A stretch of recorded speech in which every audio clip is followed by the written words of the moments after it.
Hare Krishna.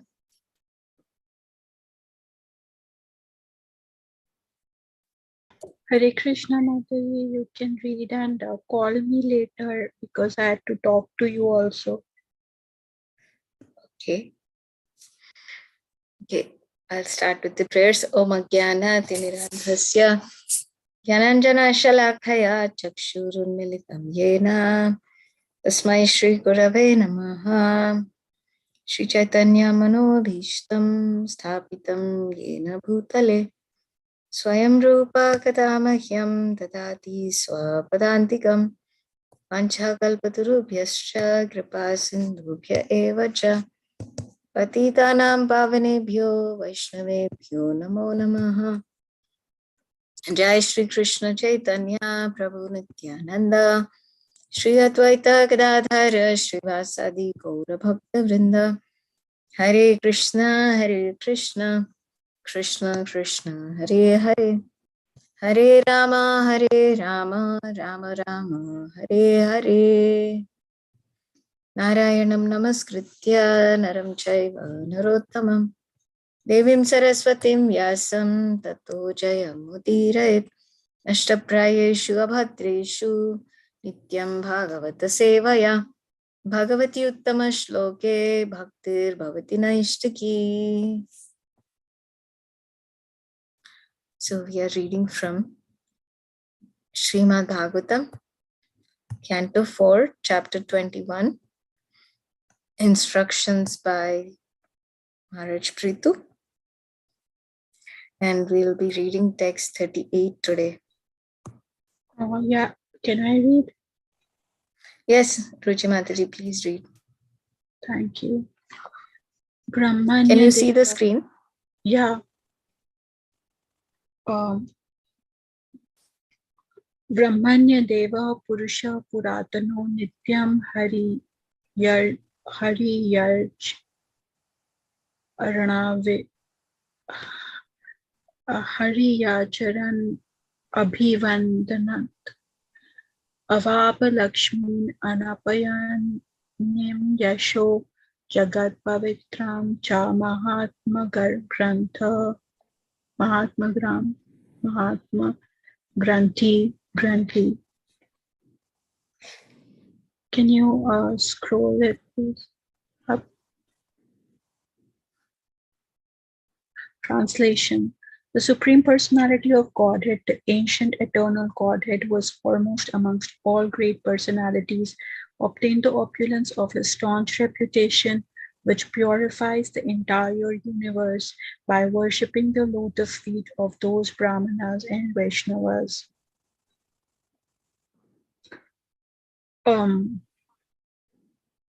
Purport. The Supreme Person is described herein as Brahmanya Deva. Brahmanya refers to the Brahmanas, the Vaishnavas, or the Brahmanical culture, and Deva means worshipable Lord.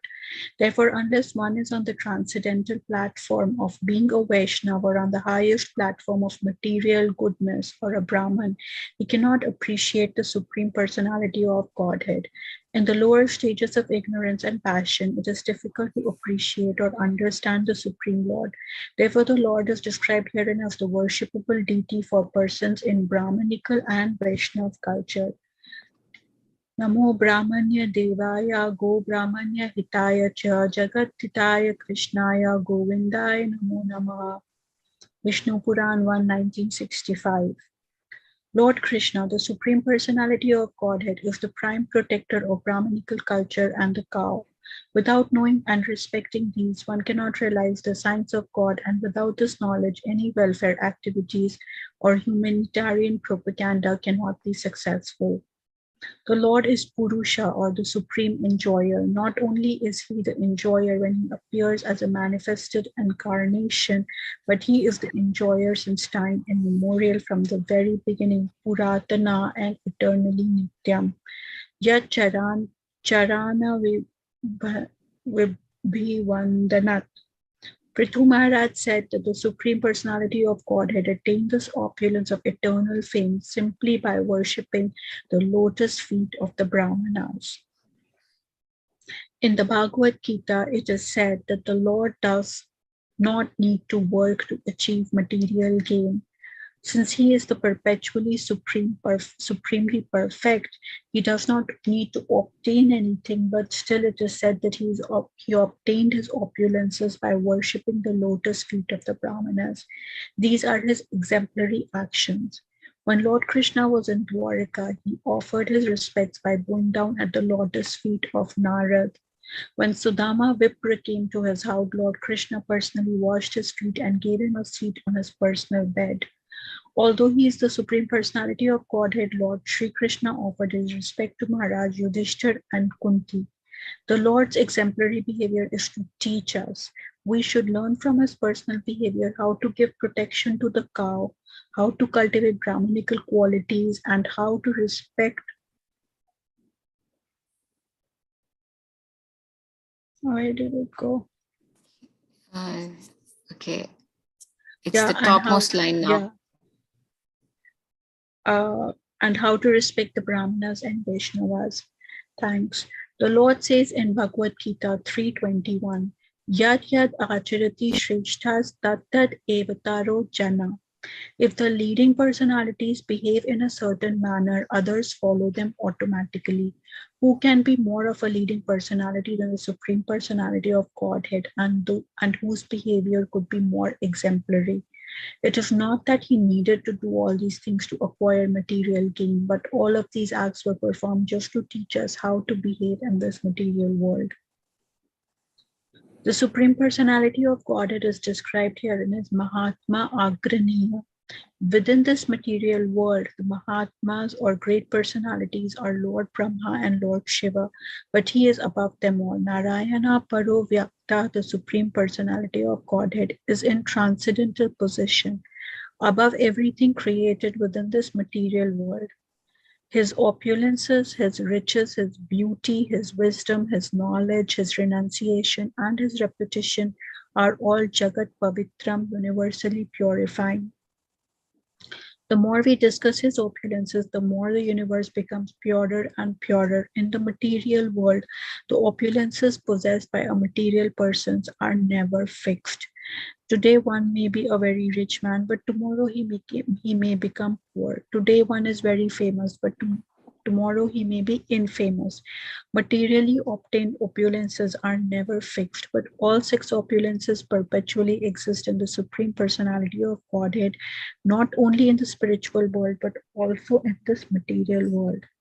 Lord Krishna's reputation is fixed, and his book of wisdom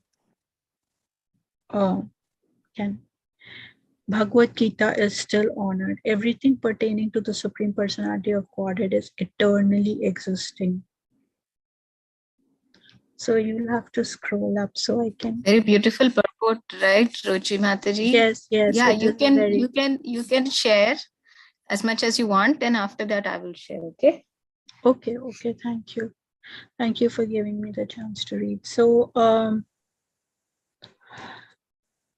So here there is a very important secret that how the Supreme Personality of Godhead, he obtained the opulences, how he obtained his reputation, which can even purify the entire universe, how by even talking about it, or even like remembering it, or even trying to emulate some of the qualities, we can purify ourselves, and it can purify the entire universe. But how he got it was by worshipping the lotus feet of those Brahmanas and Vaishnavas. So not everybody, like we know, is able to become that humble, because we see in our lives also, at least I see in my life, that a little power corrupts, and absolute power corrupts absolutely. So if the moment we are healthy and we have a little bit of power, money, or people are following us, we become very proud of ourselves. Even though we may not have any qualities, we become puffed up and think ourselves superior to other beings.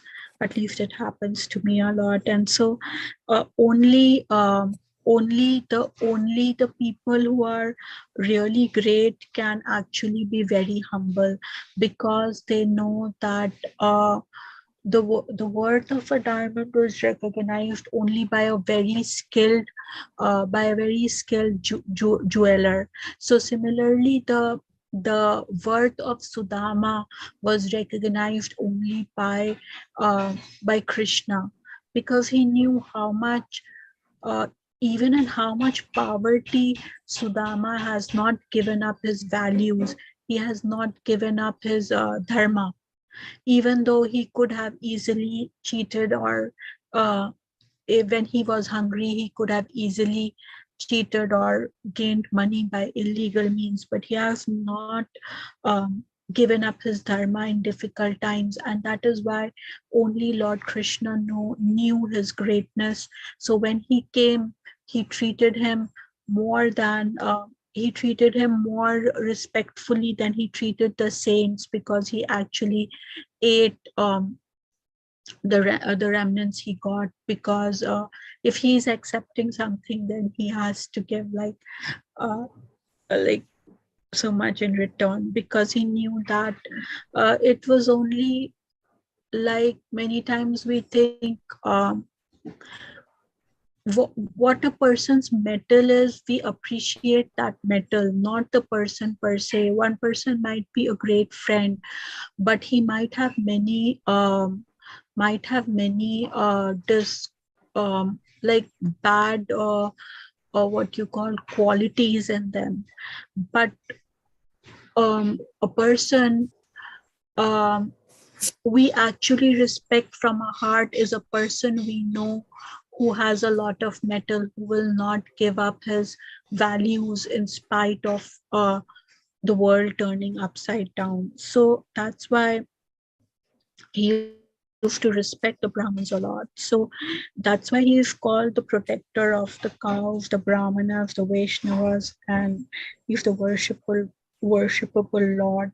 So so that's why it is also written that unless one is in a transcendental platform of being a Vaishnav, he cannot appreciate the Supreme Personality of Godhead. Like, if many times I think if God comes to us in some other form, we might think that, he's just an ordinary person, and even if he's trying to give us something, we might judge him or not accept the gifts he's giving us, because um, it is very difficult in the lower stages, like it is written, of ignorance and passion, to appreciate or understand the Supreme Lord. Um, but he can be only understood when one has purified oneself from the desires of the mundane world, and one has risen above that, and also one has kept his vows, one has kept his values. So can you scroll up, please?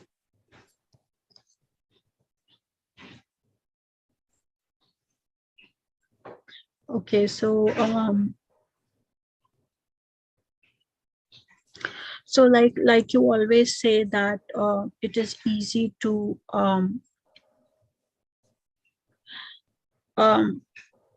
spread welfare activities and everything, and humanitarian propaganda we can do about like how to do welfare activities for humans, but they cannot be realized.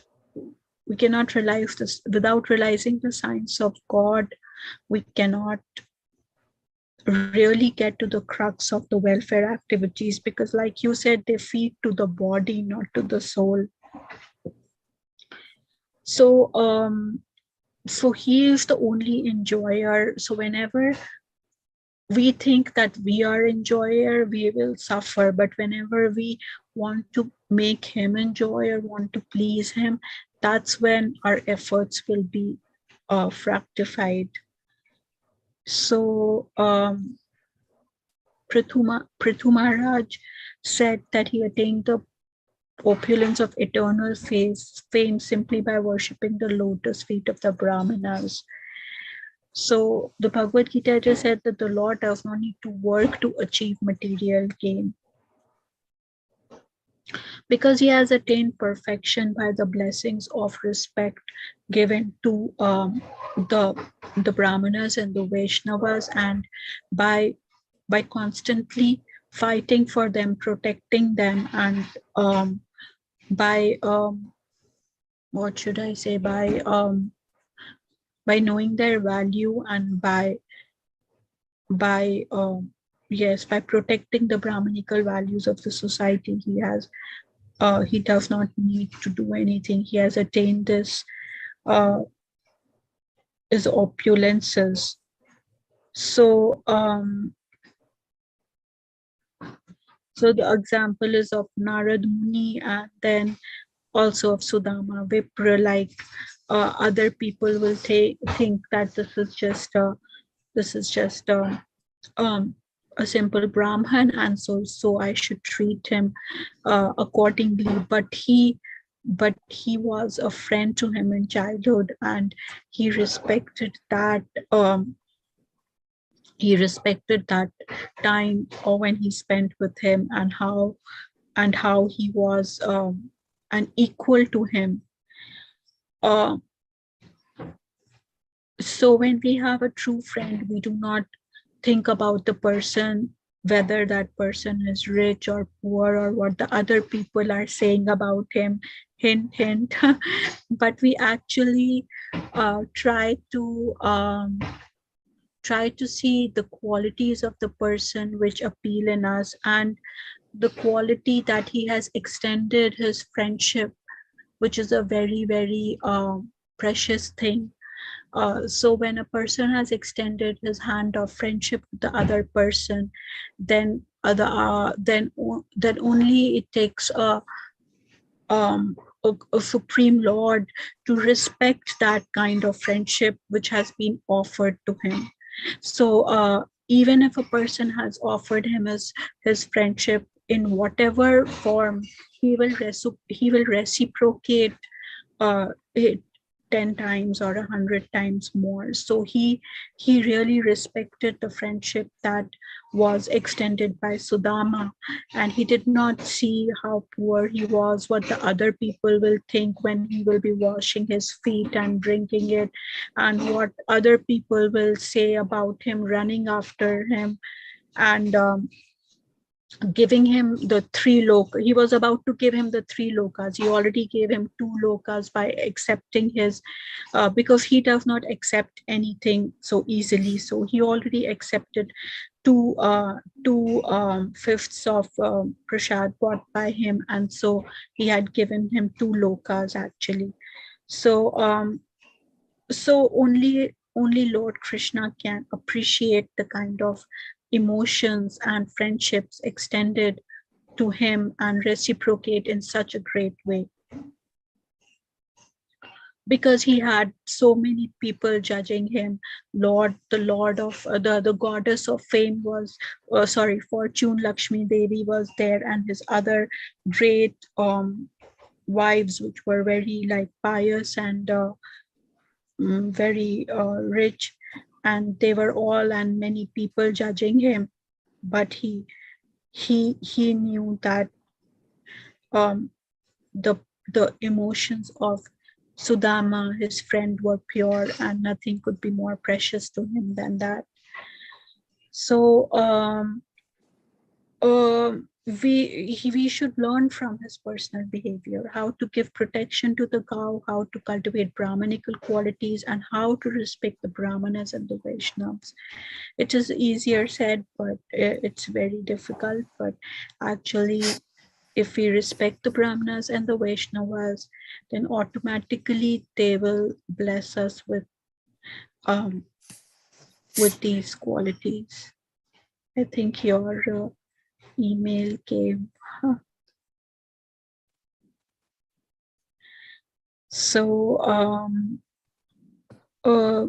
so he says that however we behave, we have to keep setting an example for others, especially if we are parents or friends or in some other relationship or in some other institution. We have to think about our behavior, because everybody takes the example of like okay, this person did this, and so this trend has been set up, and so we can also do this. And that makes the society kind of crumble. It is not easy to maintain the standards of a perfect society, or not a perfect, but a society where people are sacrificing and living for each other. So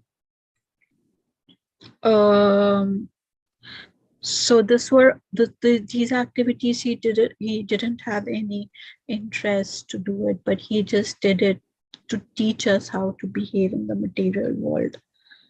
So he is the Mahatma Agrani within this material world, or he is above them all. He is above Lord Brahma and Lord Shiva, Narayana Paru Vyakta. um so yes, there are the things as opulence, riches, beauty, wisdom, knowledge, and renunciation and reputation are all Jagat Pavitram, universally purifying. So there is not a single blemish in his whole um, life, even though we see many times he was accused of stealing, he was accused of this or that, but he was always able to come out of it, because he is the Mahatma Agrani, which is like the supreme above the Lord Brahma and the Lord Shiva, because he is like the representation of the pure sattvic quality, which does not desire anything for himself and who is always thinking how to protect the Brahmanas and the Vaishnavas. So that's why it is universally purifying. Or any of his qualities, riches, beauty, wisdom, knowledge, renunciation, and reputation, are all universally purifying. So the more we discuss his opulences, the more the universe becomes purer and purer. Uh, if we talk about the material world, like we can say, how can anybody's opulence purify us?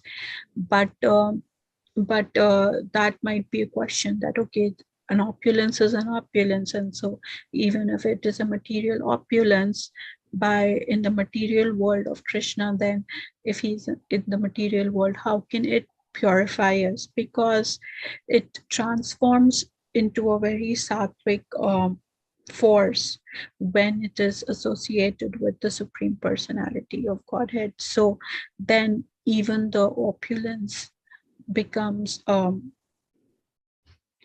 transformed into transcendental opulence. But the normal opulence we are talking about is fixed, and a person is always hankering after more and more, and they are never or lamenting how much they lost, and they are never satisfied with what they have, and they are trying to protect whatever they have. So I don't think I want to read your emails. So Sorry, Ruchi anyway. Mataji. I think accidentally instead of moving the No, I was just joking. Anyway, so yes, so and also fame, like today one is famous by the dint of the past uh, by the dint of the past good merits that one has obtained. But tomorrow again, when the good credits will finish, the person may become very infamous and he will fall down and people will call him very bad or a rascal or whatever. But because it is difficult for us not to fall down, but because he is the Supreme Personality, he never falls down. He is fixed in his sattvic nature. Material obtained opulences are never fixed, but all six opulences perpetually exist in the Supreme. Like they don't diminish and they don't go away. So his reputation is fixed, and his book of wisdom, Bhagavad Gita, is still honored because it is spoken by him, and it is transcendental, and it is of a very high sattvic nature. So everything pertaining to the Supreme Personality of God, it is eternally existing. Like it will never, it does not diminish and it does not go away. So that was my 2 cents. I'm sorry I was a little fast because I'm not feeling a little anxious today. So thanks for giving me the chance. And now you can talk about it. No, whatever you said, Ruchi Mataji, was perfect. It was very nice. Yeah, Krishna is not looking at our opulences. He's not looking at how rich and poor we are. And I also like the example you gave of Sudama. So it's very true. Remember the story in Srimad Bhagavatam? Yeah, Sorry, Mahabharat. I don't think he was scared of what other people Mahabharat. Other people in the vicinity were saying about Sudama and how he would be scolded by them. That he did get chastised by Lakshmi Devi for accepting giving him 2 lokas away. So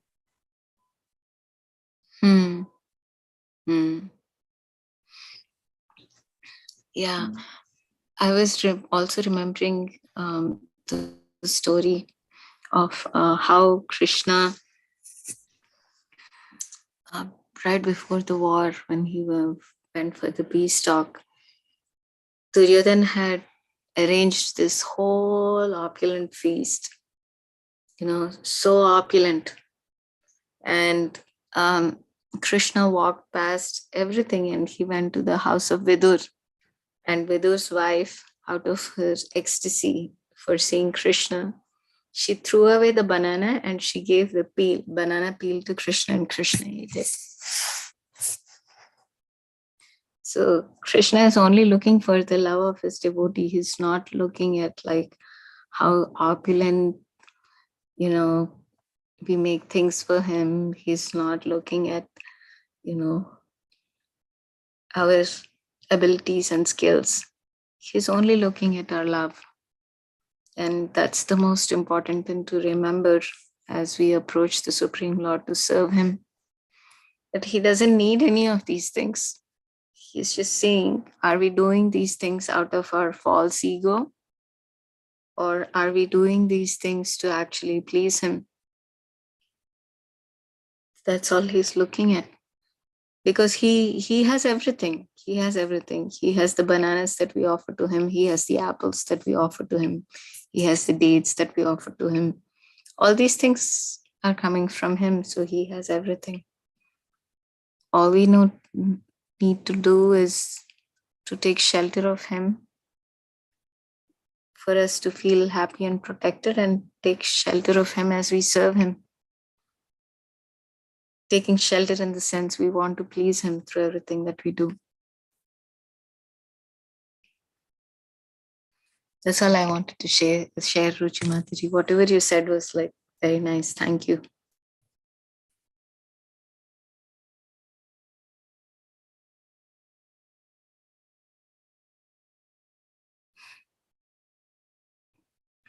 You want to add something else, or maybe we can stop here for today?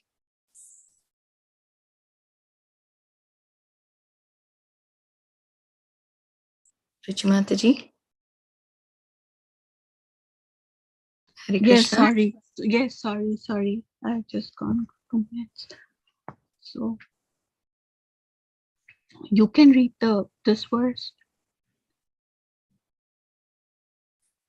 No, I think we'll pause. I still have a few rounds to chant and some things to do. Is that okay? Okay. Well, thanks for reading a lot. How come the other people are not there today? I think our Bhagavatam class is not very consistent. So maybe that's why they're not able to join. Okay. Maybe, I don't know. I don't know the exact reason. Okay, Ruchi Mataji, thank you so much. Hare Krishna. Thank you for giving me the chance to read. And if you're free after chanting, you can call me for 5 minutes because I. Sure. I'll definitely call you. Okay. Okay. Hare Krishna. Shri Krishna.